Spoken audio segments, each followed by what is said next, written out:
साथियों नमस्कार, मैं राम प्रताप सिंह कुशवाहा। हमारे चैनल ज्ञान एंड नॉलेज के प्रोग्राम मंथन में आप सबका स्वागत है, अभिनंदन है, वेलकम है, सुस्वागतम। आज मंगलवार है तो आज मंगल तो होना ही है और आज हम आपको ले चलते हैं श्री संकट मोचन जी के दरबार बाबा नीम करोली जी का जो स्थान है, गोमती सेतु जो कहलाता है, गोमती सेतु के किनारे, और जहाँ बड़ी श्रद्धा है पूरे लखनऊ की, क्या पूरे उत्तर प्रदेश का आदमी यहाँ पर माथा टेकता है। और आज नवरात्रि का पहला दिन है, शुभ मंगलवार से आज 9 तारीख से 9 अप्रैल से आज प्रारंभ हो रहा है नवरात्रि। तो भाई चलिए आज आपको श्री संकट मोचन हनुमान जी के दर्शन कराएंगे और वहीं पर पास में स्थित लखनऊ विश्वविद्यालय का गौरव भी आपको दिखाएंगे। वास्तव में जो यहाँ के छात्र रहे होंगे वो इस परिवर्तन से सुखद अनुभूति और गौरव की अनुभूति वास्तव में आज प्राप्त करेंगे, ऐसा मेरा विश्वास है।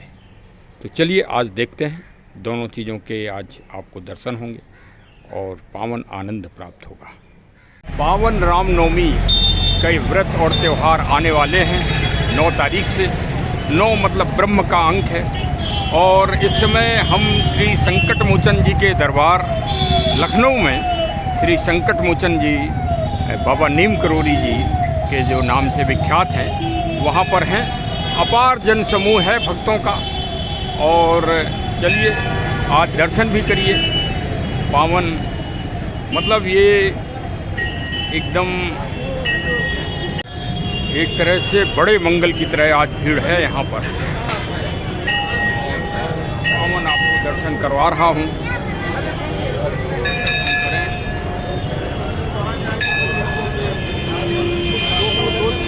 दोनों तरफ से काफ़ी अपार जनसमूह भक्तों का जन सैलाब उमड़ रहा है। ऊपर मेट्रो लाइन है, मेट्रो ये लखनऊ की प्रगति को दिखा रहा है। और अब मैं आपको ले चल रहा हूँ, बड़ी रमणीक और सुंदर लाइटिंग की व्यवस्था यहाँ पर होती है हर साल रामनवमी में, और वो हो रही है। देखिए आप देख ही रहे होंगे कि बहुत अच्छी लाइटिंग की व्यवस्था है। अब मैं धीरे धीरे आपको आज लखनऊ विश्वविद्यालय भी ले चल रहा हूँ और लखनऊ विश्वविद्यालय का जो नैनाभिराम आप गेट जो बन रहा है वो सब आपको दिखाऊँगा और वास्तव में आपको आभास होगा कि हाँ कुछ तो परिवर्तन हो रहा है। अब भाई जो उत्तरदायी हैं इस समय वर्तमान में, अब उसमें सरकार भी शामिल हो सकती है उत्तर प्रदेश की। ये तो आप लोग अपना मंथन करें कि वास्तव में क्या गुणदोष है कि भाई लखनऊ विश्वविद्यालय प्रबंध तंत्र इसका इस अच्छे कार्य का रूपक है कि उत्तर प्रदेश सरकार है। ये फैसला आप लोगों के हाथ में है, लेकिन जो परिवर्तन है वो दिखा रहे हैं। और पुलिस की भी व्यवस्था देखिए काफ़ी अच्छी है, पुलिस सक्रिय है। अब ये लखनऊ विश्वविद्यालय के चिर परिचित पुराने वाले गेट के सामने हैं और लखनऊ विश्वविद्यालय का इतिहास बहुत प्राचीन है। यहाँ सबसे पहले माननीय प्रथम प्रधानमंत्री जवाहरलाल नेहरू जी को प्रथम अंग्रेज़ों की लाठियों का वार सहना पड़ा था। गोविंद बल्लभ पंत साहब उनके साथ थे जो भारत उत्तर प्रदेश सरकार के प्रथम मुख्यमंत्री बने। और ये देखिए आप लखनऊ की आधुनिक स्थिति, लग रहा है कि ये विश्वविद्यालय है। पहले तो ऐसा लगता था जैसे ये भूतों का डेरा हो, क्योंकि मैं तो भाई यहाँ पर पढ़ने का सौभाग्य मुझे प्राप्त नहीं हुआ, लेकिन मेरे बड़े भाई साहब श्री श्याम प्रताप सिंह, श्री महेश प्रताप सिंह जी यहाँ के छात्र रहे हैं। विधि यहीं एक छात्रावास है श्री आचार्य नरेंद्र, वहाँ पर वो निवास करते थे और 1-2 बार मैं उनके समयाकाल में यहाँ आया था। तब मुझे आभास होता था कि ये छात्रों के विद्या का केंद्र तो नहीं, कम नज़र आता था, रात में भूतों का डेरा नज़र आता था। लेकिन इस समय प्रकाश की उत्तम व्यवस्था, उत्तम। और अभी आपको दिखाते हैं, कुछ परिवर्तन भी दिखाते हैं। अब मैं आ गया हूँ मुख्य गेट पर। लखनऊ विश्वविद्यालय जो वर्ष 1920 में स्थापित हुआ है, उसके देखिए मुख्य गेट पर आ गया है और ये निर्माणाधीन चल रहा है। अभी ऊपर बांस बल्ली लगी हुई हैं, लेकिन नीचे बन गया है। और भाई वास्तव में बहुत ही सुंदर और रचनात्मक बना है। देखिए पूरा विश्वविद्यालय भी मैं आपको दिखा रहा हूँ। सामने ही ये मेट्रो की लाइन हो गई है, जो विशेषकर भाई लखनऊ विश्वविद्यालय के पुराने छात्र और अभिभावक सभी लोग कई विदेशों में भी पहुंच गए हैं, क्योंकि भाई विश्वविद्यालय से पढ़े हुए छात्र बड़े अव्वल प्रबुद्ध नागरिक हैं आज के रूप में। तो वो लोग देखकर वास्तव में अभिभूत होंगे इस लखनऊ विश्वविद्यालय की कायाकल्प को देखकर। और यहाँ जब प्रकाश है तो फिर इसका मतलब शिक्षा का ज्ञान की भी अभिवृद्धि हुई होगी, ये पक्की बात है। तो चलिए, हर स्तर में सुधार होना ही चाहिए, यही रचनात्मकता है, यही सृजनात्मकता है। और जहाँ शिक्षा और ज्ञान का विकास होगा वहाँ अंधकार अपने आप ही दूर हो ही जाएगा। तो चलिए साहब, देखिए, अभिभूत होइए आप लोग भी। और देखिए, मैं हर तरफ से दिखाने का प्रयास कर रहा हूँ और वास्तव में अच्छा सृजन हुआ है। तो चलिए, जुड़े रहिए हमारे साथ। ये देखिए, विवेकानंद द्वार इसको गेट को नाम दिया गया है। डॉक्टर विनोद कुमार सिंह कुल सचिव साहब हैं और प्रोफेसर DK सिंह साहब कार्य अधीक्षक और प्रोफेसर आलोक कुमार राय माननीय कुलपति लखनऊ विश्वविद्यालय हैं वर्तमान में।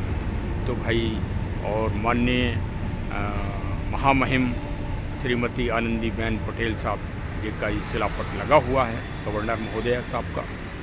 तो सब ये किस तारीख को हुआ है मैं ये भी आपको बता दूं। इसमें 12 मार्च 2024 को मंगलवार को तो मंगल होता ही है, ये तो सही बात है।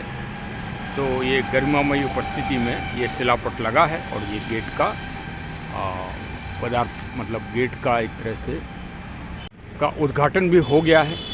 तो अब यही मुख्य गेट है आज लखनऊ विश्वविद्यालय का। चलिए, अंदर भाई गेट बंद है, नहीं तो मैं आपको अंदर से भी दिखाता, लेकिन अंदर भी बहुत अच्छी प्रकाश और बहुत अच्छा पुनः निर्माण हो रहा है। वास्तव में आपको अच्छी अनुभूति हुई होगी, सुखद अनुभूति मिली होगी। और शिक्षण संस्थाएं जितनी सुव्यवस्थित और अनुशासित होंगी, वास्तव में छात्रों को ज्ञान और नॉलेज उतनी ही अधिक दिव्यता से प्राप्त होगी। जैसा वातावरण वैसा ही जीवन का वातावरण बनता है, ये बात पक्की है। और इस सुंदरता और स्वच्छता के साथ अगर थोड़ा पौधारोपण और कर दिया जाए और आधुनिक पौधे दिव्यता के साथ वहाँ और लगा दिए जाएं, तो वास्तव में ये दुनिया के शिक्षण संस्थाओं में अव्वल हो जाएगा। और वास्तव अभी भारत के में जो स्कूटनिंग हुई थी विश्वविद्यालय में, उसमें लखनऊ विश्वविद्यालय ने प्रथम स्थान प्राप्त किया ही है। वृक्षारोपण और अभी छायादार पेड़ों की थोड़ी सी कमी की अनुभूति होती है। तो चलिए, हम कुलपति महोदय से कहेंगे, मतलब अनुरोध है ये हमारा ब्लॉक के माध्यम से, कि वहाँ वृक्षारोपण और कराया जाए। यद्यपि पौधे लगे हैं, लेकिन वो पौधे काफ़ी पुराने हो गए हैं, जीर्ण शीर्ण हैं। कुछ नए पौधे लगाए जाएं और वो भी फलदार। इसका बहुत अधिक प्रभाव पड़ता है। और यदि आपको मतलब इसका अनुभव लेना हो तो शांति निकेतन के आप दर्शन करें और वहाँ से प्रेरणा प्राप्त करें कि वहाँ पर श्री रविंद्रनाथ जी ने, टैगोर साहब ने किस तरह से अपनी जो उनकी प्रकृति और पर्यावरण के संरक्षण के लिए एक महान सोच थी, उसको प्रामाणिक रूप से और प्रैक्टिकल रूप से वहाँ पर किया, जो वास्तव में एक दिव्यता का अनुभूति कराता है। तो भविष्य में होना चाहिए भाई प्रकृति का संरक्षण। और एक विशेष एक इसके लिए तो एक इतना बड़ा मोटिवेशन इससे निकलना चाहिए कि आसपास के अन्य विश्वविद्यालय वाले लोग भी वहाँ से प्रेरणा और मोटिवेशन प्राप्त कर सकें। चलिए, हमारे चैनल से अवश्य जुड़ जाइए। बहुत बहुत धन्यवाद। Thank you.